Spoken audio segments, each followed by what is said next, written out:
Hi there, welcome. This is the Kelly's Astrology podcast, where you can find insight, guidance, and understanding through astrology. I'm Kelly, and I'll be your host.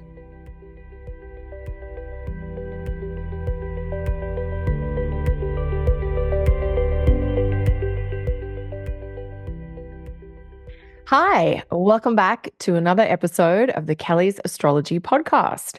In today's episode, I want to share a little bit about one of my favorite timing techniques, secondary progressions. Commonly known as just progressions, this technique uses a kind of weird but very effective symbolic timing mechanism, and that's known as a day for a year. So even though that does sound a little bit kind of wacky, I do use it in client practice all the time, and it is so effective. What we're talking about with secondary progressions is a symbolic timing tool, which was really common in older styles of astrology. And the core concept here is that a planet's movements or cycles that were active when you were 37 days old, they will show up as influences when you're 37 years old. So that's where the day for a year bit comes from, that all the astro events, the new moons, the full moons, the planets changing signs that happened in those first 90 days of life will correlate accordingly with the corresponding year of life. This concept of a day for a year sounds weird to the modern mind, but it was a very common part of philosophy and thinking to humans at different points in history. So the idea that a short unit of time would connect to a longer unit of time is not an uncommon one when we go back in history. So that's kind of what we're working with here. So progressions are a tool that shows when you might undergo major shifts around key topics in life like career, life direction, relationships, health, and so much more. You can look at all the visible planets changing signs or making aspects by progression. So you can look at your Sun, your Mercury, your Venus, Mars, Jupiter, Saturn, and so on. For instance, your Venus might progress into a different sign, or your progressed Venus might form an aspect with something in your natal chart. In today's show, I want to share a couple of my favorite examples of progressions in action. In fact, I have so many examples. Picking two was tricky, but I wanted to keep the show, at the length of time that we normally spend together. Of course, I could talk about this topic for about 3 weeks without taking a breath. So it's very much a kind of snapshot intro today. And I've picked 2 example charts to share. And what I hope to do with this is to really help you get a feel for how this technique works, to understand a little bit about the mechanics of what's going on in the technique, but also to see how you might use it in practice as well. And so to do that, I'm going to use the charts of Catherine, Princess of Wales, and Aussie actress Margot Robbie. If after today's podcast episode, you want even more on progressions, I hope you'll join my online class on predicting with progressions. Class just started this week and you can jump in anytime. I'll be taking questions in a series of live Q&As throughout the course. If you've been wanting to improve your predictive skills with astrology, I hope to see you in class. You can find out more or sign up at kellysastrology.com. So the simplest way to start thinking about progressions is to consider the sun in your chart. And the sun's regular daily movement, kind of in real time, is about a degree a day. Sometimes it's just a little bit under, but we use this sort of a degree a day for the sun, and it's a pretty good speed to use. So if we're looking at the sun's regular daily movement at about 1 degree a day, when we're talking about progressions and we're thinking about the per year version of that, for the sun, it's going to be 1 degree per year. And this 1 degree per day, 1 degree per year is very specific to the sun. So you do have to use different ratios or double check things with your ephemeris or your software when working with the other planets. But for instance, if you're a Leo, you have the sun in Leo, and you're born around the 12th of August, the sun in your birth chart will be around 19 degrees of Leo. And since we know that there are 30 degrees in each zodiac sign, there's going to be 11 degrees from where that sun is in Leo. If the sun's, we're just using a made up date here, August 12th, or the sun at 19 degrees of a sign. And we're going to have 11 degrees or 11 years for that sun by progression to move through the rest of Leo and change signs and move into Virgo. So what we're looking at here is, when will your progressed sun change signs? And we can track the first time this happens by looking at the degree the sun is in your birth chart. So it'll be anywhere from 0 to 29. And we subtract that number from 30. And whatever number you end up with will be the age you were when your progressed sun first changed signs. And then what you can do is you can just add 30 to that. So in this instance, if you have the sun at around 19 degrees of Leo or 19 degrees of a different sign, subtract 19 from 30, we get 11. And that means this person would be about 11 years old when their progressed sun first changes signs, moving from Leo to Virgo. And then we could add 30 to that. 11 plus 30 gives us 41. And that will be when their sun will next change signs by progression, this time going from Virgo into Libra.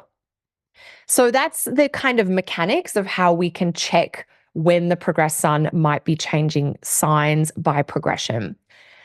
What this is doing is that it's telling us when there will be important shifts, really major and very obvious shifts around your personality, which is one of the things the sun is in charge of managing.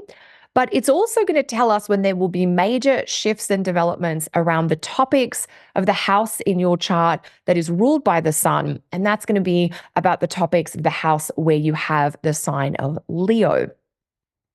We could take another example. If, like Dolly Parton, you were born around January 19, then you might have the sun in your chart around 29 degrees of Capricorn.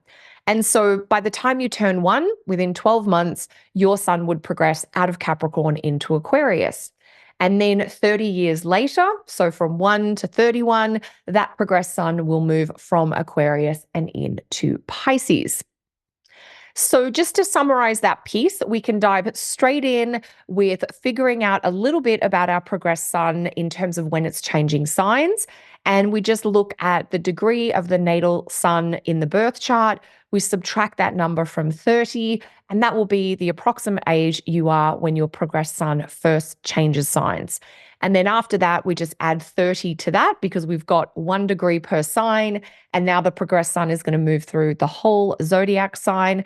And that will give you further sign change by your progressed sun.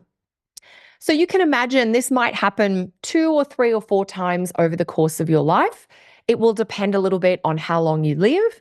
And it also depends where in its natal sign your sun is. If your sun is near the start of the sign, it's going to take longer until you progress into the next sign. If, like Dolly Parton, your natal sun is towards the end of the sign, you'll have a progressed sun sign change very early in life. There is a little bit of variance to the sun's movement, and so there is a bit of a margin and error that builds in the older you get. But hopefully this, what I call eyeball approach, will help you at least start to get a feel for how the technique of progressions operates. And so you might be immediately thinking, oh my gosh, I want to look at all my planets. And of course, you will definitely want to do that. You'll want to look at, when does Venus progress from one sign to the next? Or when does Mars progress from one sign to the next? The planet that will change the signs, the planet that will change signs the most by secondary progressions is the moon, which will change signs about every 2 to 3 years. So once you start working with progressions, you're often doing a lot with the moon. Of course, if you have access to astrology software, you can create a progressed chart for your current age, and that will show more precisely where your progressed sun and where your other progressed planets are. If you do this, don't forget to create a bi-wheel display. That's 2 charts on the one page. And that what you want to do there is put your natal chart on the inside wheel and your progress chart on the outside wheel. There are so many different features that we could talk about in terms of working with progressions. But the one that I really wanted to mention is about the progressed moon phases.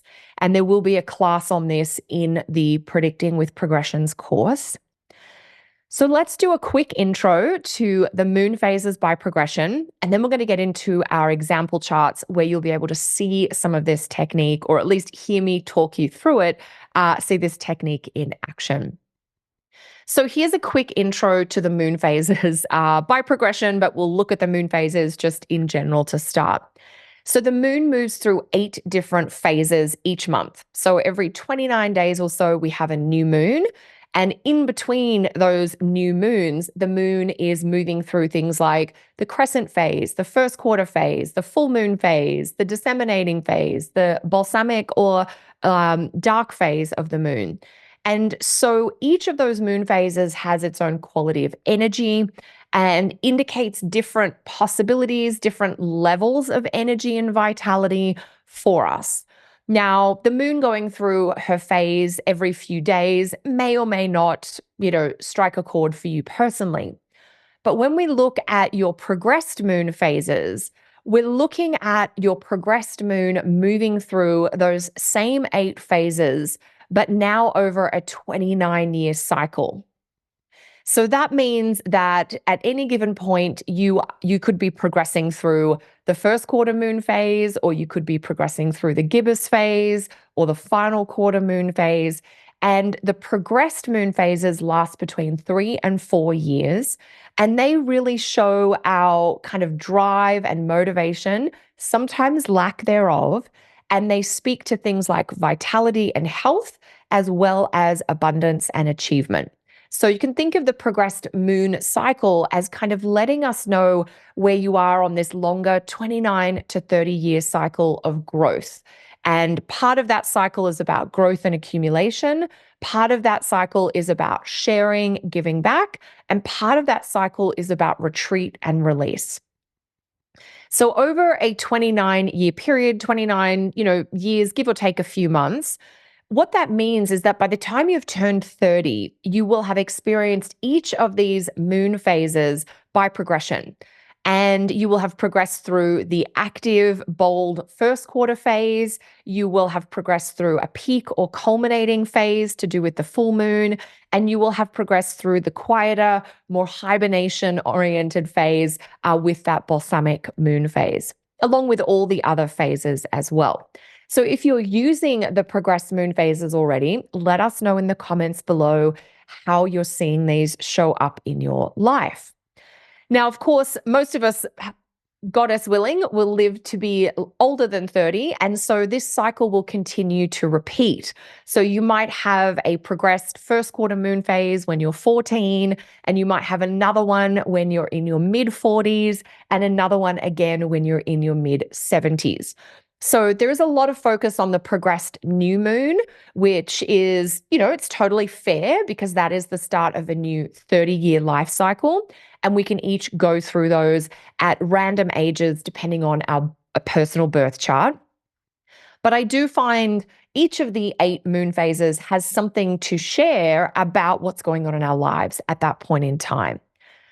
So one technical point to note is that when you are working with the progressed moon phase, you are looking at the relationship from the progressed sun to the progressed moon, or I should say more correctly, from the progressed moon to the progressed sun. So we're looking at the progressed sun and the progressed moon. We're not looking at progressed moon to natal sun. That seems to be the biggest little blooper that students make when they first dive in to working with progressed moon phases. So we're looking at the relationship from the progressed moon to the progressed sun, and that'll clue us into what kind of moon phase you might be in now. So let me show you how this works in a couple of examples. First, let's consider the chart of Catherine, Princess of Wales. In April of 2023, she progressed into the balsamic moon phase. And because we know each progressive moon phase can last anywhere from 3 to 4 years, she's still in that phase right now. And the progressive moon phases, sometimes you'll be done with them in 3 years, sometimes they're 4 years. It depends on how quickly your progressed moon is moving. The progressed moon has a little bit of variance in her speed as well. So some moon phases you'll move through more quickly than others, but we're looking at a 3 to 4 year window of time. For Catherine, her progressed balsamic phase started in April of 2023, and it's going to continue for almost 4 years until February of 2027. It's in February of 2027 that she will have her next progressed new moon phase. So in this time frame, when you're in a progressed balsamic moon phase, you're in a season of life that has a quieter, introspective, and sometimes low energy quality to it.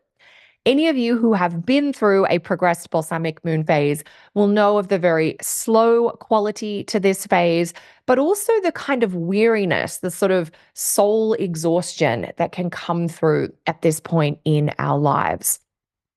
And I've noticed this in clients that it can be much harder to keep up with regular everyday activities when they're going through the progressed balsamic moon phase. It's almost as if when you're in the progressed balsamic moon phase, that your innermost being wants to withdraw, it wants to hibernate. The moon herself is a very, very tiny slither and shrinking very rapidly, and she does spend a part of this phase invisible in the sky. And so we want to take our cues from the moon and the moon's shape and the moon's orientation when we're in the moon phases. So the balsamic moon phase, when we're progressing through this is a time where you do want to step away from a lot of the extra things, or sometimes you want to step away from your usual regular things. Of course, that's not always possible, but trying to find extra rest or downtime is often what we focus on. When I work with clients, we talk about the need to care for the body, care for the emotional self, care for the spiritual self in this phase. We also talk about how, when we are working, we're wanting to do things in a smaller scale, in a more intimate setting with fewer people, for instance. So it's not as though we can't do anything in our lives in the balsamic moon phase. In fact, sometimes we might be studying or preparing for a new direction that we will go after once we get into that new moon phase. But there is a quieter, where sometimes it's a study focus, sometimes it's a reflection or a hibernation focus, where we're just sort of pulling back, we're spending more time with ourselves, cultivating our connections and interests for the future, but also make sure we're catching up on rest. The progressed balsamic moon phase has a lot to do with closure, completion, release, and letting go. Now, the moon's light does have a connection to health and vitality. And I see this a lot with clients where health issues can arise during the progressed balsamic moon phase. Sometimes those health issues are concerns that they've known about for a long time, and they just get a little bit more tender, or they need extra TLC during this time. Other times it can be a new health matter that emerges during the progressed balsamic moon phase. And that means we have to pull our energy and focus in from other things to really repair, restore, to try to recuperate, to recover our vitality.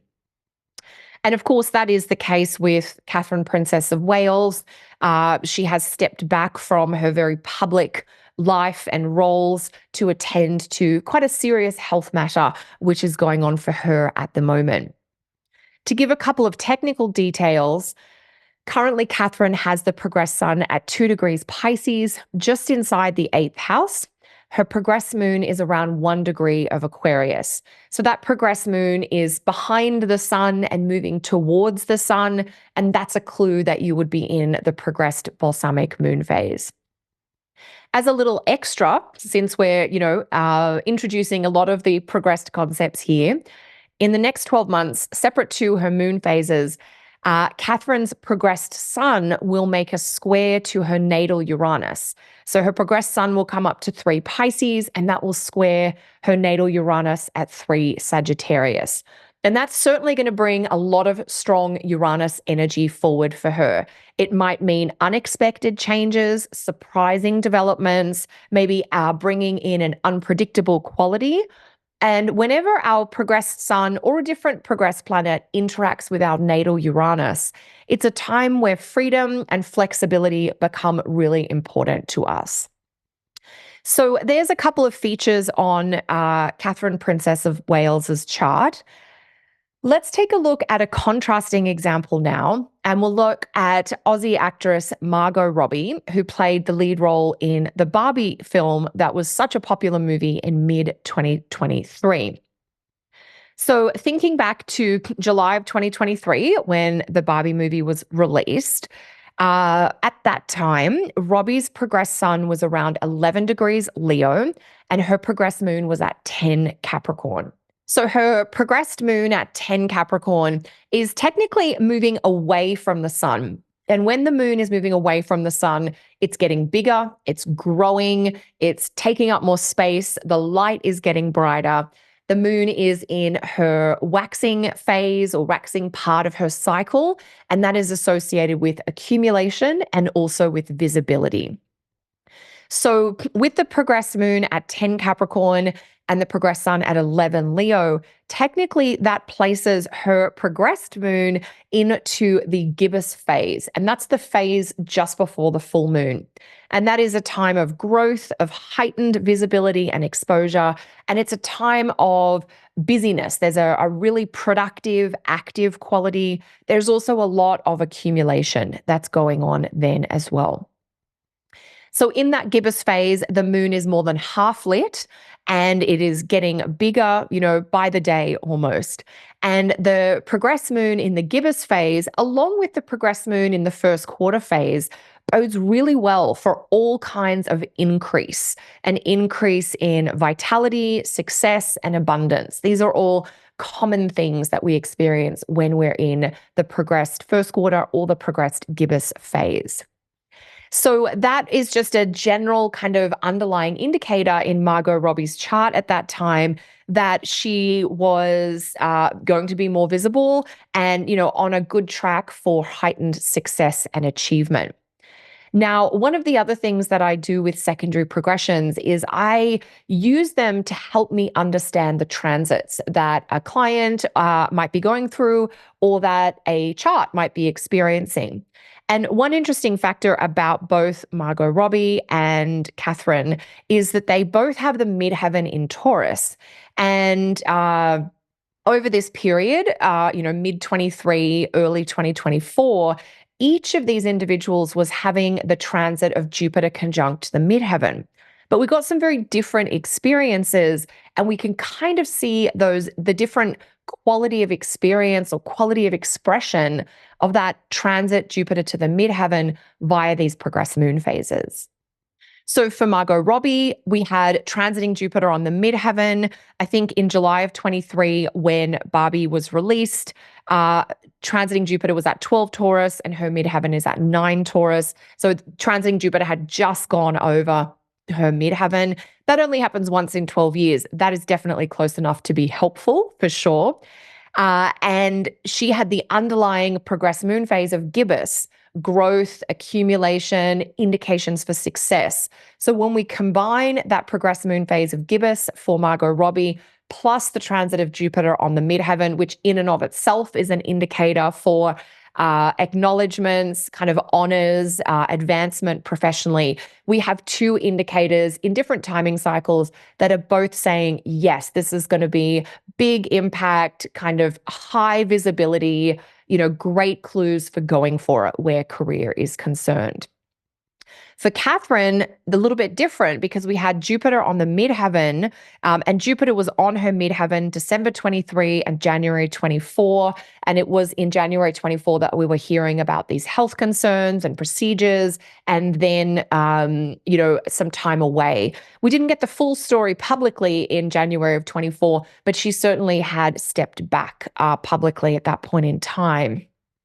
So she had Jupiter on her midheaven, and she certainly was in the spotlight in terms of making headlines, a lot of press about her, but for reasons that were perhaps more muted and to do with themes connected to that underlying progressed balsamic moon phase, stepping back, withdrawing, and the need to deal with a health matter. And so that is just a very quick, very simple introduction to the technique of secondary progressions, a very brief look at the day for a year mechanics about how they work, some simple tips about how to figure out your progressed sun and when it might be changing signs, And then a couple of examples showing you the progressed moon phases and the role that they play in timing and forecasting with astrology. And then at the very end there, we did kind of the most advanced and layered version, which is we looking at something going on in the progress chart and thinking about how that is informing our experience of a transit. So this is something I use in client practice all the time. You could imagine somebody having transiting Pluto in opposition aspect to the natal moon. Are we receiving that transit from the place of high energy of our progressed moon phase being in the gibbous phase? Or are we receiving that transit while our progressed moon is in the balsamic phase? And we'd have very different experiences there. So I hope you've enjoyed this very general but very broad overview to progressions, what they are, and some of the ways that you can use them. You can look at progressions in relation to your natal chart to get so much unique info that's specific to you about how your personal story will unfold. And it will give you clues as to what kinds of things might be changing, in what ways they might be changing, and when to expect those changes and shifts. And then you can also weave together transits and secondary progressions to create a much more layered and nuanced understanding of the currents and trends ahead for you. So this is all the kind of stuff that I teach about in my timing courses. So if you do want to learn more about progressions or about combining transits and progressions, I hope to see you in class real soon. You can find out more details or register over at kellysastrology.com. I'll be back next week with more of our usual podcast vibe with tips on timing in terms of the featured astrology for the week ahead. So I look forward to catching up with you then. Until then, everyone, take care.